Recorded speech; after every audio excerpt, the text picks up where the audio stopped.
नमस्कार दोस्तों, मैं हूं राम कुमार सिंह और आप देख रहे हैं पोल्ट्री केयर।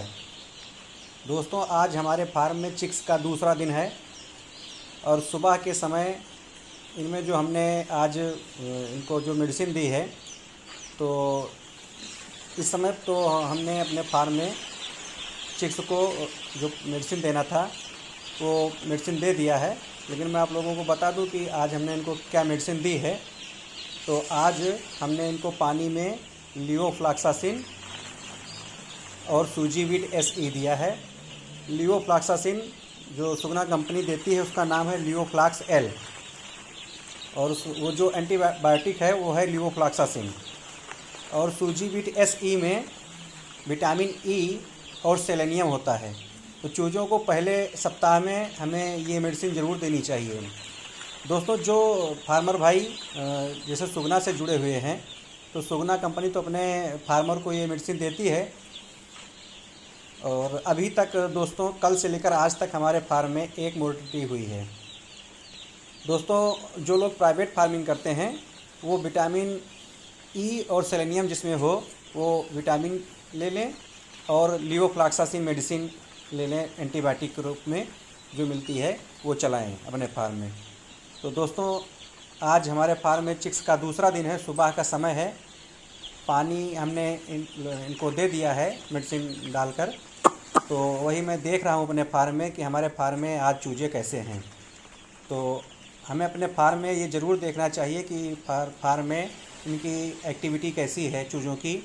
अगर चूजे एक्टिव हैं तो समझो कि वो बीमार नहीं हैं। तो हमें अपने फार्म में घूम घूम कर ये देखना चाहिए। दोस्तों, इस समय सुबह का समय है, इसलिए अभी तक हमने अपने फार्म के पर्दे नहीं खोले हैं। थोड़ा गर्मी बनी रहे ताकि चूजे ठीक से फीडिंग करें और वाटर इनटेक करें। और दोस्तों, बरसात के मौसम में हमें ये भी देखना चाहिए कि हमारे फार्म में बाहर की तरफ से पानी ना आने पाए। तो जो ये ईंट की दीवार होती है, इसमें जो मसाला भरा रहता है, इनको ये जो मुर्गियाँ होती हैं, जब बड़े ये जो चूजे हैं यही जब बड़े हो जाते हैं तब इनमें जो मसाला भरा होता है सीमेंट, बालू और मोरंग का, तो इसमें जो मसाला भरा होता है उसको ये खाती रहती हैं। तो इनमें जगह बन जाती है और ये ईंट की दीवार जो होती है ये कमज़ोर भी हो जाती है। और पानी का रिसाव होने का भी डर रहता है कि अगर बाहर की तरफ से पानी अंदर आ गया तो अंदर जो भूसी बिछी होती है तो भूसी भी ख़राब हो जाएगी, फार्म में पानी भर जाएगा। तो इसलिए हमें समय समय पर ये सब भी अपने फार्म का मैनेजमेंट देखना चाहिए। तो मैंने अपने फार्म में आज इसको बालू और सीमेंट से इसको सही करवा दिया है। इन ईंटों के बीच में जो जगह थी उसको हमने भरवा दिया है ताकि इधर से पानी का रिसाव ना होने पाए और दीवार भी मजबूत बनी रहे। तो पोल्ट्री फार्मिंग में कई चीज़ों का ध्यान रखना पड़ता है। जितना अच्छा आप मैनेजमेंट रखेंगे उतना ही अच्छा आपको प्रॉफिट भी होगा। और दोस्तों, मैं अभी आपको दिखा रहा हूँ, जैसे यहाँ पर जो है अभी मसाला नहीं लगाया गया है।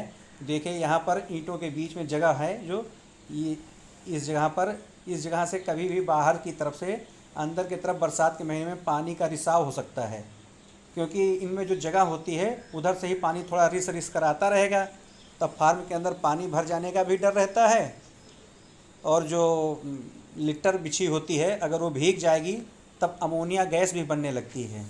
इसलिए हमें ये सब चीज़ भी खूब ठीक से देखना चाहिए कि कोई कमी हमारे फार्म में ना रहे। इधर जो अभी हमने सही नहीं करवाया है इसको भी अब आगे सही करवा दूंगा। तो आज दूसरे दिन सुबह के समय का यह वीडियो है। और जो दवा हमने दी है दोस्तों, वो देखिए, ये लियोफ्लॉक्स L जो लियोफ्लॉक्सासिन होता है और सूजीवीट SE, इसमें विटामिन E और सेलेनियम होता है। पहले सप्ताह में चूज़ों को मेडिसिन ज़रूर देनी चाहिए। और ये है क्लीन टैब, ये पानी को शुद्ध करने के लिए ये टैबलेट मिलाई जाती है। तो ये बड़ी वाली टैबलेट है, 500 लीटर पानी पर एक टैबलेट क्लीन टैब की देना चाहिए। और जब भी हम पानी लगाएं प्रत्येक पानी में हमें ये मेडिसिन ज़रूर देनी है, क्लीन टैब।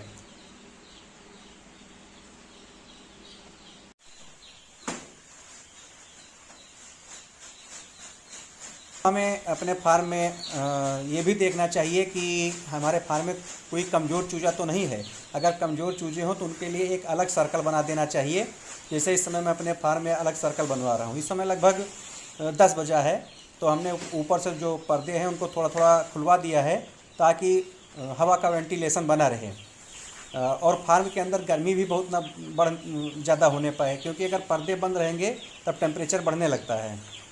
तो इसीलिए हमने ऊपर से पर्दों को थोड़ा थोड़ा खुलवा दिया है। पूरा पर्दा हम इसलिए नहीं खोलते हैं कि अगर पूरा पर्दा खोल देंगे तो बर्ड को डायरेक्ट हवा लगेगी, तो उनमें सीआरडी एक बीमारी होती है, सीआरडी होने का डर रहता है। तो पहले सप्ताह में हमें बहुत ध्यान देना होता है अपने मैनेजमेंट पर। तो यही सब चीज़ें हैं जो एक सब चीज़ों का जो ध्यान रखता है वही एक सफल फार्मर बन पाता है और अच्छा प्रॉफिट भी पाता है। तो दोस्तों, इस समय मैं अपने फार्म में आप लोगों को दिखा रहा हूँ कि हमारे फार्म में चूजे कैसे हैं। और हमने टर्बो फीडर भी लगवा दिया है। अब फीडिंग जो है पेपर पर पहले दिन ही करवाते हैं, उसके बाद में फिर टर्बो फीडर में फीड देते हैं। तो ये जो लाल रंग के लगे हुए हैं ये सब टर्बो फीडर हैं, इनमें फीड दिया जा रहा है। देखिए, हमने एक चूजा भी ये बाहर निकलवाया है। इसमें पीछे देखिए इनके इस चूजे के सड़न हो गई है। इसको योक सैक इन्फेक्शन कहते हैं, यानी जो चूजे में जर्दी होती है वह जर्दी जो एब्जॉर्ब होती है 1-2-3 दिन के अंदर एब्जॉर्ब हो जाती है चूज़ों में। और किसी किसी चूजे में जब नहीं एब्जॉर्ब होती है तो उनमें सड़न जैसा होने लगता है, वो इन्फेक्शन होता है। योक सैक इन्फेक्शन इसको कहते हैं।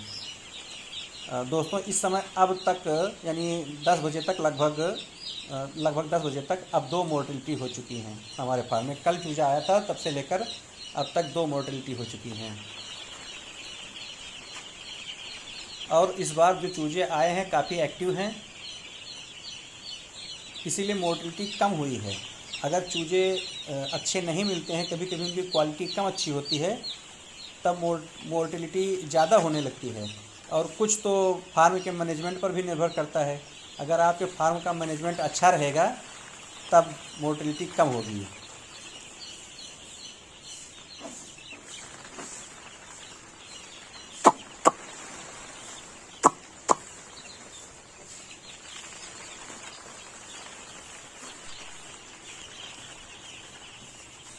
दोस्तों, हमें अपने फार्म के अंदर टहल कर ठीक से देखना चाहिए कि सभी बर्ड एक्टिव हैं या नहीं हैं।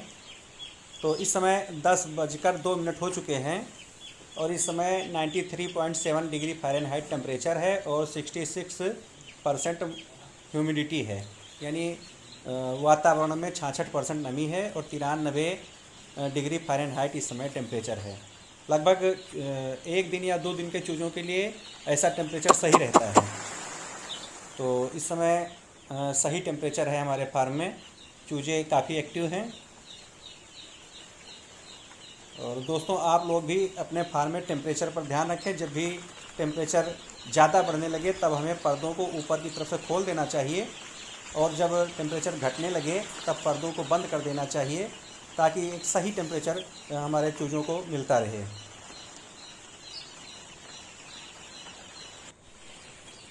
दोस्तों, इस समय शाम का समय है, तो जो चिक ड्रिंकर लगे हुए हैं, इनमें कई चिक ड्रिंकर में पानी ख़त्म हो चुका है। तो अब हम इनमें पानी लगवा रहे हैं। तो प्रत्येक सर्कल में जिन जिन चिक्स ड्रिंकर में पानी ख़त्म हो गया है उनको निकाल कर, उनको साफ़ कर कर उनमें फिर से जो मेडिसिन चलानी हो वो मेडिसिन दिया जाता है। और सभी बर्तन में एक साथ तो पानी ख़त्म नहीं होता है, तो जिनमें थोड़ा थोड़ा पानी बचा रहता है उस बर्तन को हम बाहर नहीं निकालते हैं, ताकि जो चूजे हैं वो प्यासे ना होने पाएँ, ज़्यादा देर तक प्यासे ना होने पाएँ। अगर इनको प्यास लगी है तो जिन बर्तन में थोड़ा थोड़ा पानी है उनमें से पानी पीते रहें, और जिनमें ख़त्म हो गया है उनमें ताज़ा पानी लग रहा है। थोड़ी देर बाद में जो बचे हुए बर्तन हैं उनका भी पानी ख़त्म हो जाएगा, तब उसमें भी हम पानी लगवा देंगे। तो इस समय शाम के समय आज मैं इनको जो मेडिसिन दे रहा हूँ वो है वही लियोफ्लॉक्स एल, लेकिन अब मल्टीविटामिन इनको अब आज नहीं दे रहा हूँ। इस समय अब इनको आज दे रहा हूँ पैरासीटामॉल की टैबलेट।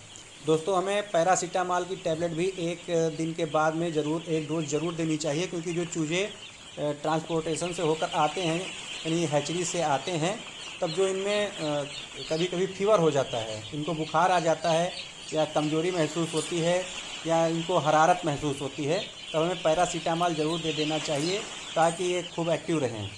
तो आज मैं इनको लियोफ्लैक्स और पैरासीटामॉल दे रहा हूँ रात के पानी में। पैरासीटामॉल जो दिया जाता है उसको 40 या 50 केजी बॉडी वेट पर एक टैबलेट दिया जाता है दोस्तों। तो मैं तो अपने फार्म में 40 केजी बॉडी वेट पर एक टैबलेट देता हूँ। चूज़ों का कुल भार निकाल लेते हैं कि ये जितने चूजे हैं ये मतलब कितने केजी होंगे, सारे चूजे मिलकर कितने केजी होंगे। फिर उसको हम 40 से भाग दे देते हैं, तो जो भी निकलता है जितनी टैबलेट उतनी टैबलेट हम देते हैं। तो और लियोफ्लैक्स की डोज 50 ml प्रति 1000 चिक्स रहती है।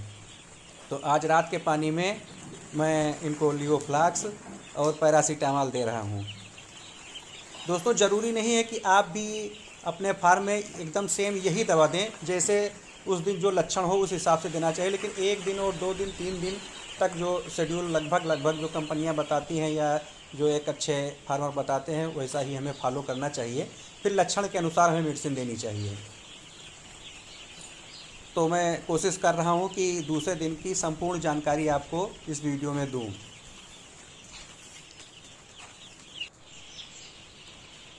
दोस्तों अब तक जो हमारे फार्म में वीक बर्ड निकले हैं ये 3 हैं, जिनमें 2 में यॉर्क सैक इन्फेक्शन है और एक ये कमज़ोर चूजा है।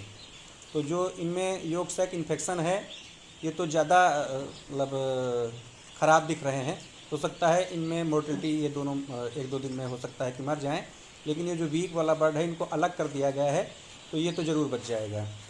वीक बर्ड को जब हम अलग कर देते हैं तो उनको ज़्यादा अच्छे से बढ़िया फीडिंग करने को मिलता है और पानी पीने को मिलता है, इसलिए वो फिर ठीक हो जाते हैं। दोस्तों आज अब रात का समय है, 9:45 हो रहा है रात में। इस समय 85 डिग्री फ़ारेनहाइट टेम्परेचर है।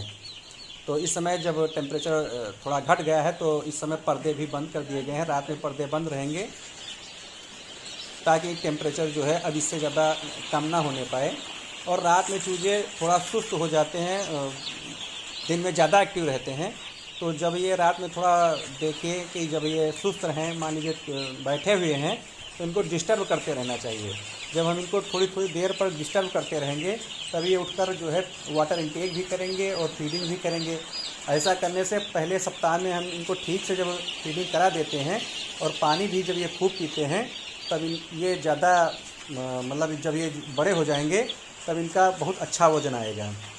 पहले सप्ताह में जब अच्छा वज़न आ जाता है, बर्ड कमज़ोर नहीं होते हैं, तो वही बर्ड आगे चल कर के फिर ज़्यादा वज़न के निकलते हैं, तभी हमें अच्छा प्रॉफिट भी होता है। तो दोस्तों हमें रात के समय में भी, जैसे दिन में तो ज़्यादा अच्छा टेम्परेचर रहता है, दिन रहता है, ज़्यादा उजाला रहता है, तो बर्ड एक्टिव रहते ही हैं। लेकिन रात में भी हमें समय समय पर इनको डिस्टर्ब करते रहना चाहिए। जब हम इनको डिस्टर्ब करते रहेंगे तो ये उठकर बढ़िया से पानी पिएंगे और फीडिंग भी करेंगे। देखिए दोस्तों, जैसे हमारे फार्म में ये कर्मचारी इनको डिस्टर्ब कर रहा है, इसीलिए डिस्टर्ब कर रहा है ताकि ये ठीक से फीडिंग करें। दोस्तों आप लोग भी ऐसे ही करें। तो दोस्तों हमारे इस वीडियो को आप लोग लाइक करें और कृपया मेरे चैनल को सब्सक्राइब करें। धन्यवाद।